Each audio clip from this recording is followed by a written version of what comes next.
말씀은 로마서 1장입니다. 로마서 1장 16절 말씀입니다. 로마서 1장 16절 말씀, 우리 한 목소리로 우리 함께 합독하도록 하겠습니다. 같이 읽겠습니다. 시작.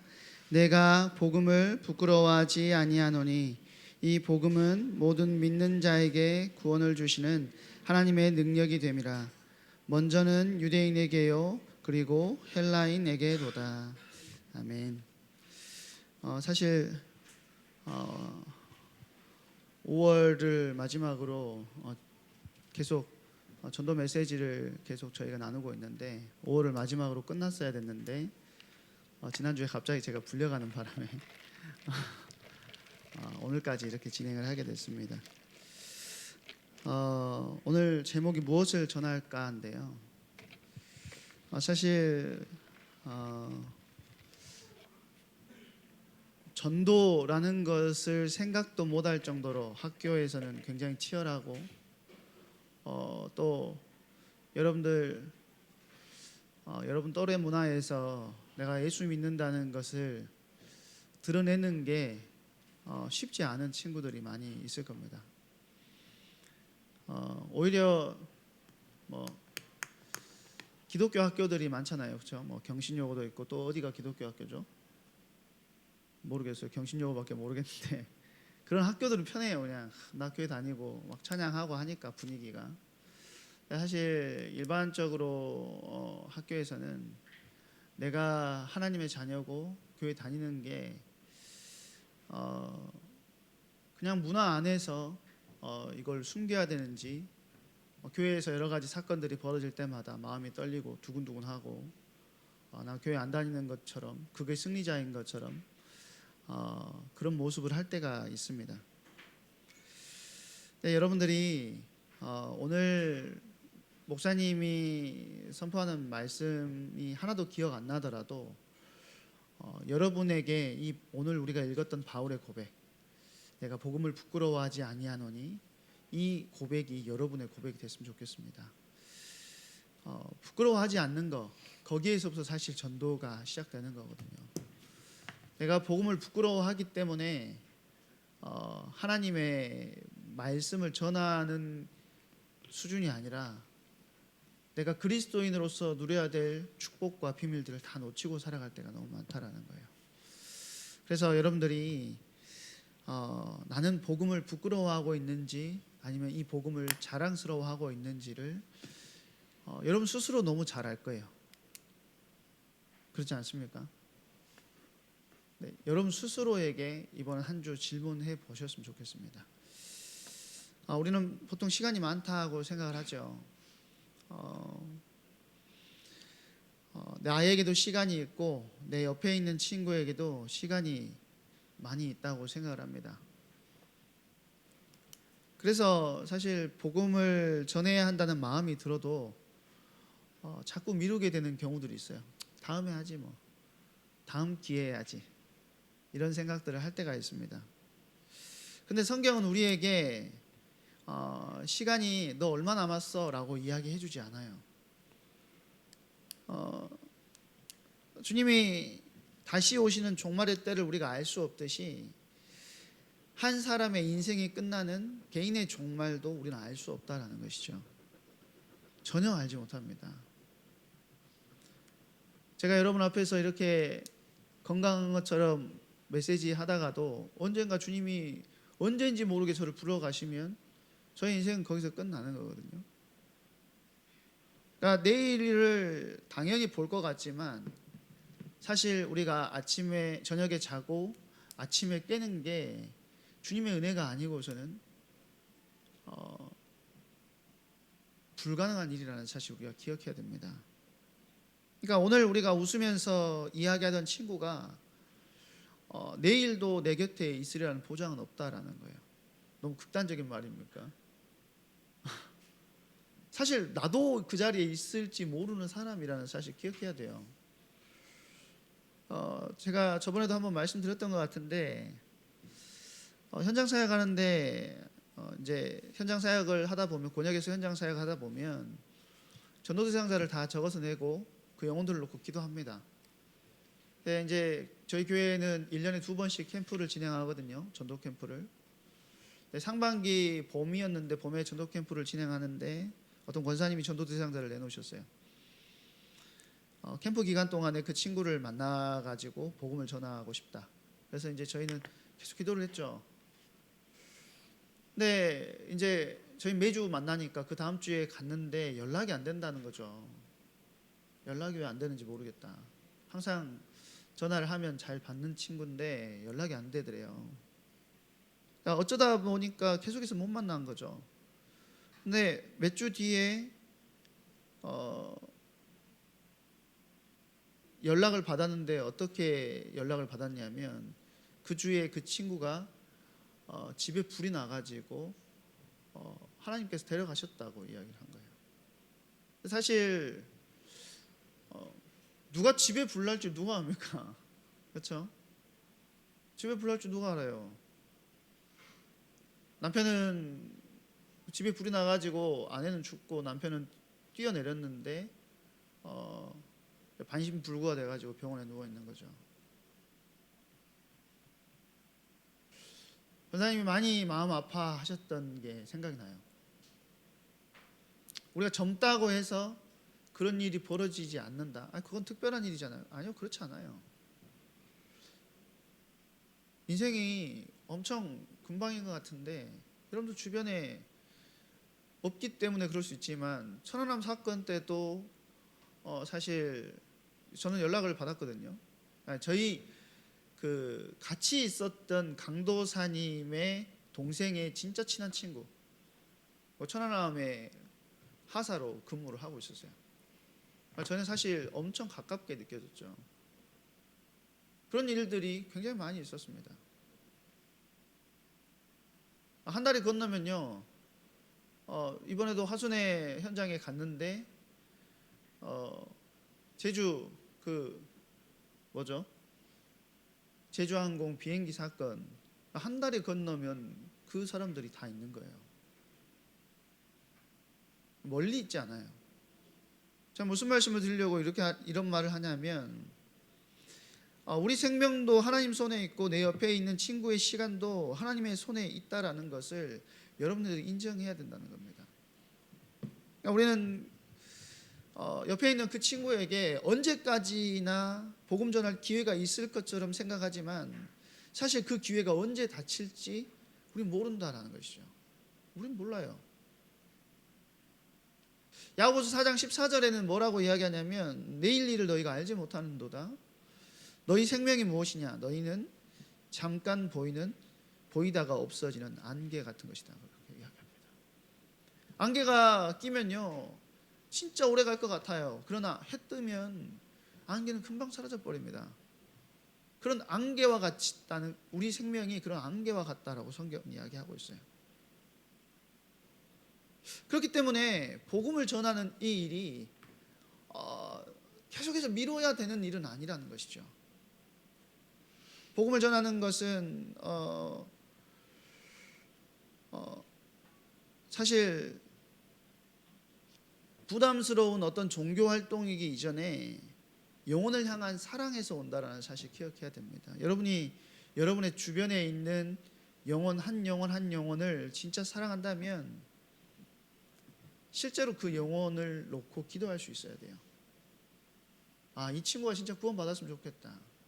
이 친구가 하나님의 자녀가 되었으면 좋겠다라고 하는 여러분 마음의 중심을 가졌으면 좋겠습니다. 5월 한 달 동안 여러분들을 전도 메시지를 하는 이유는요, 교회 데리고 와라 이게 아니에요. 우리 교회 한번 부흥시켜보자 이게 아닙니다. 사실 여러분에게 지금 이제 6월 첫 주잖아요.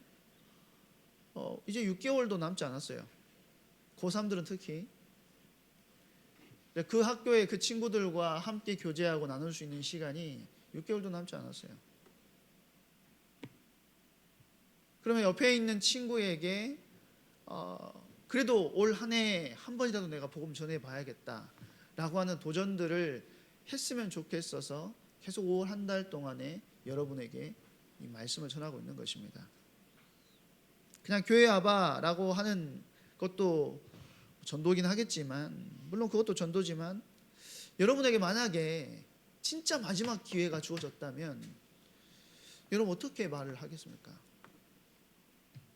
교회 와봐. 근데 내일 못 와요.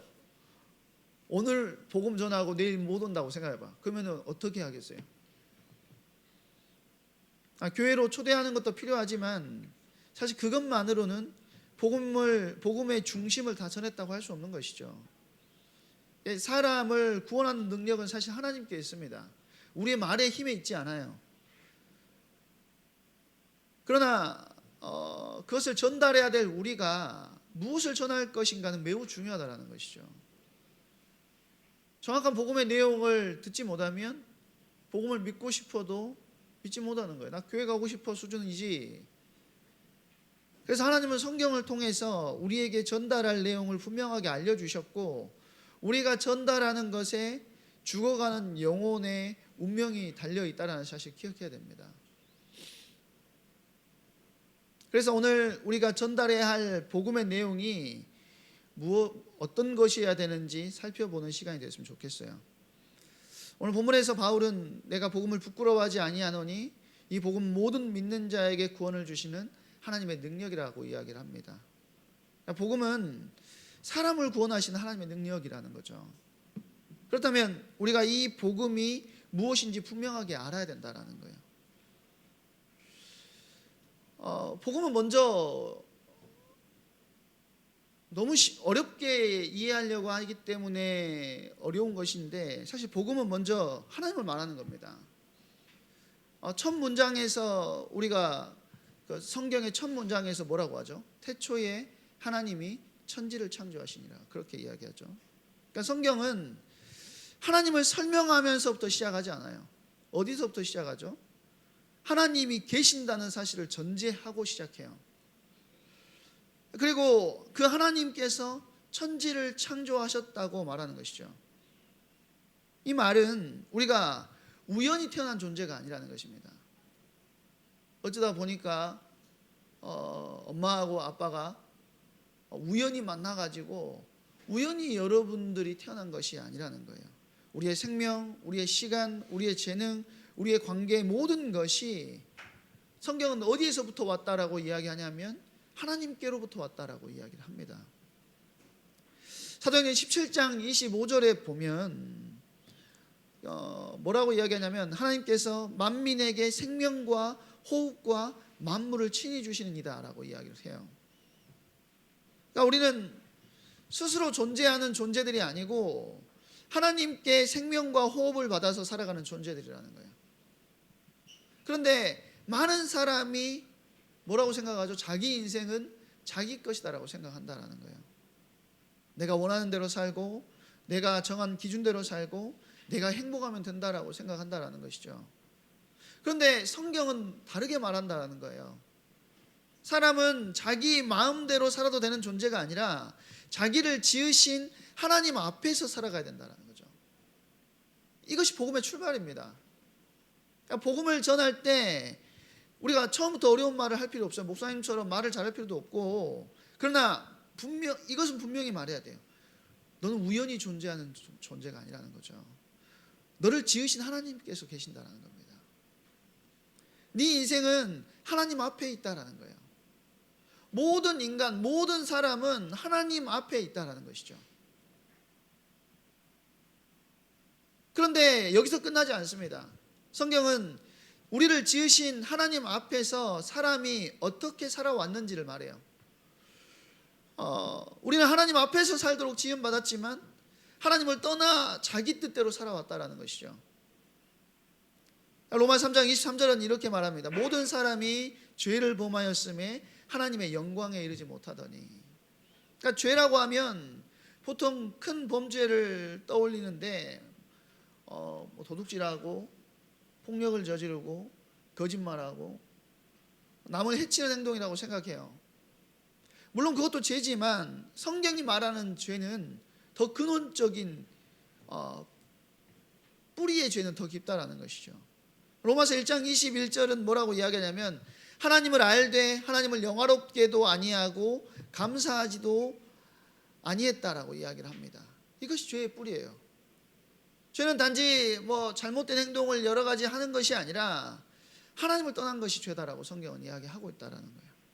하나님을 인정하지 않고 내 인생에서 내가 주인처럼 사는 것이 죄다라고 성경은 이야기하고 있다는 것이죠.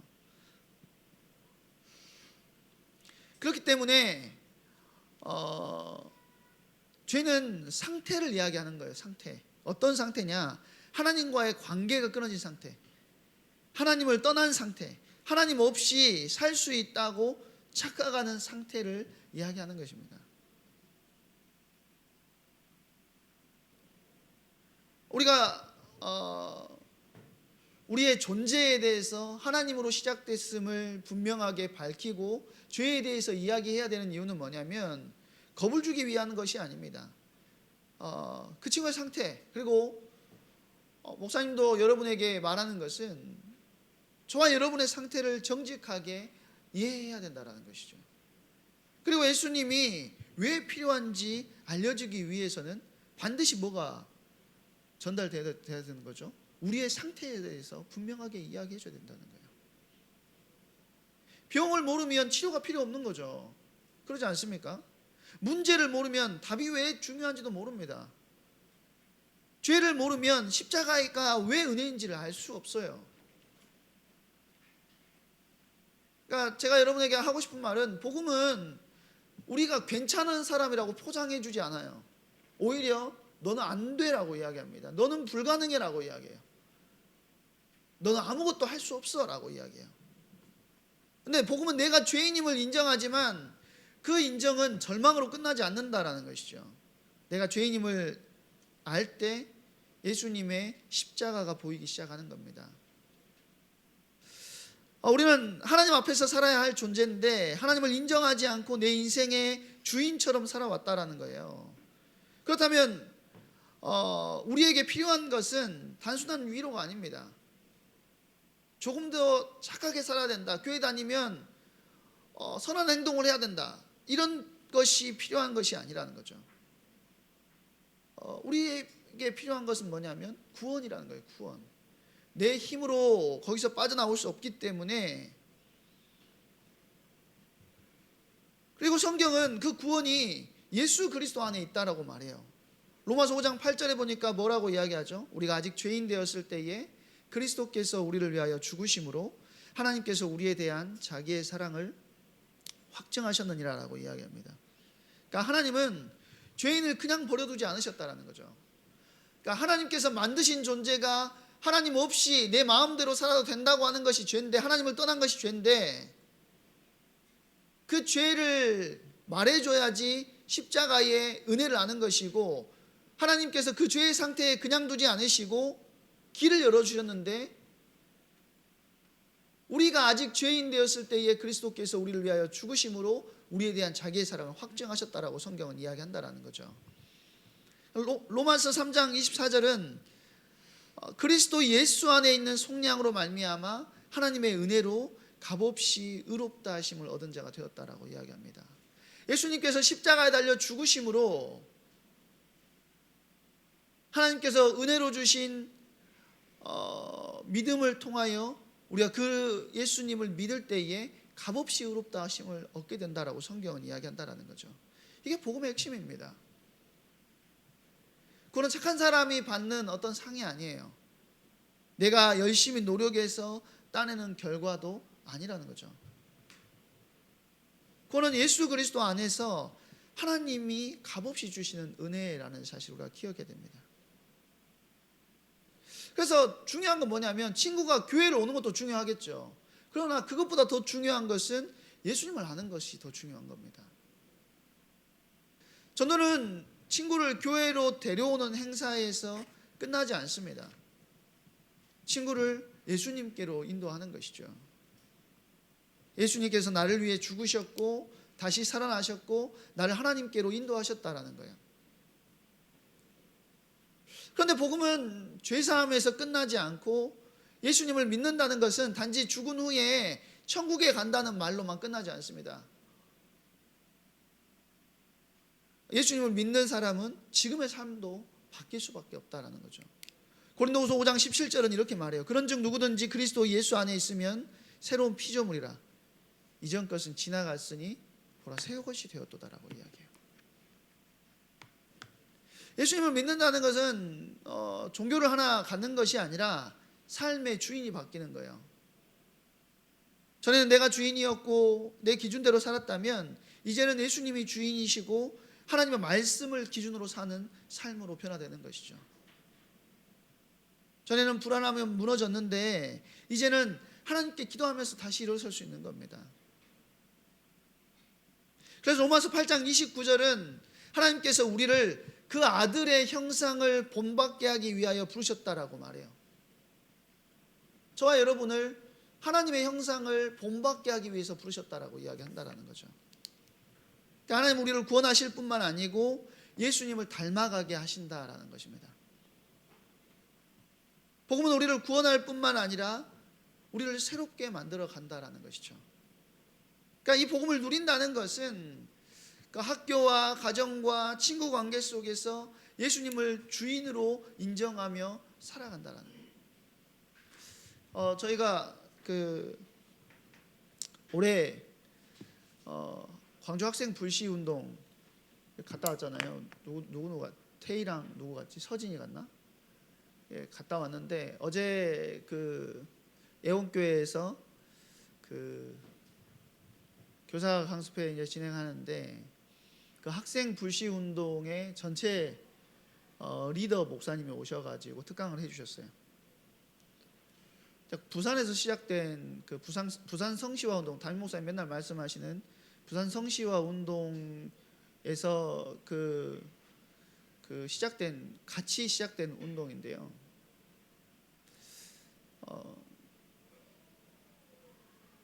처음에는 아이들이 대면하고 어떻게 우리 학교에서 기도하자고 하니까 그 시작은 뭐냐? 그 담임 목사님이 일을 시켰대요. 학교에 기독교인이 몇 명 있는지 알아와라. 근데 여러분 한번 생각해 보세요. 여러분 알아볼 수 있겠어요, 그거? 제가 여러분 학교 가가지고 은경아, 너네 학교에 교회 다니는 애들 몇 명이냐? 못 물어봐요. 친구들이 못 물어본다니까. 요즘에는 못 물어보잖아요. 정보가 없어요. 아무리 알아보려고 해도 안 되는 거예요. 그래서 어떻게 해야 될까 고민하다가 학교에서 기도 운동을 시작하면 예수님 믿는 사람들이 모이겠지를 생각한 겁니다. 그래서 기도 운동을 시작한 거예요. 근데 이제 어떻게 했냐면 집회를 열고 이제 그 학교 부산에 있는 모든 크리스찬들 중고등학생들 다 모여라고 했는데 아이들이 몇 명 모인 거예요. 거기에서부터 이제 시작된 운동이 아이들이 이제 실제로 학교에서 기도해야 되겠다라고 하니까 그 다음 해에 기도 집회를 하는데 아이들이 다 교복을 입고 왔더래요. 토요일에 하는데 뭔 교복을 입고 와요. 교복을 입고 오라는 소리를 안 했는데 애들이 교복을 다 입고 왔더래요. 왜 교복을 입고 왔냐 물어보니까 나를 보고 우리 학교에서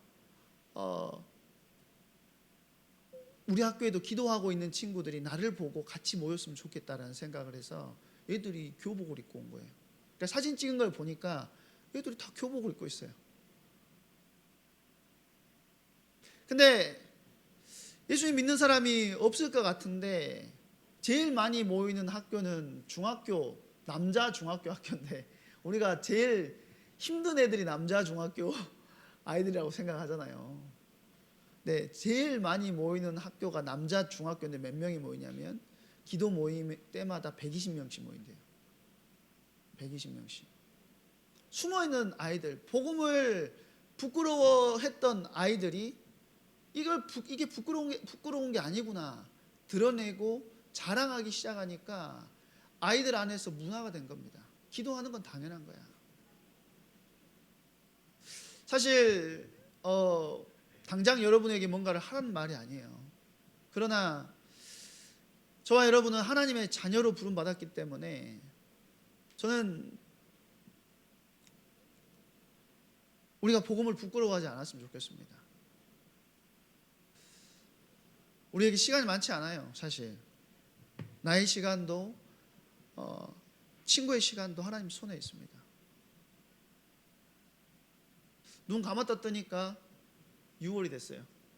이제 제가 40km로 달리고 있어가지고 그런지 모르겠는데 여러분들 아직 이제 뭐 10 몇 킬로로 달리니까 조금 느리게 가는 것 같지만 시간이 겁나 빠릅니다. 복음은 미룰 수 없는 소식이지만 급하다고 해서 아무 말이나 전해서는 안 되겠죠. 성경이 말하는 복음을 전해야 된다라는 거예요. 그리스도의 십자가를 말하고 그리스도의 십자가의 증인으로 설 수 있는 우리 고등부 학생들이 됐으면 좋겠습니다. 여러분들 스스로가 잘 알잖아요.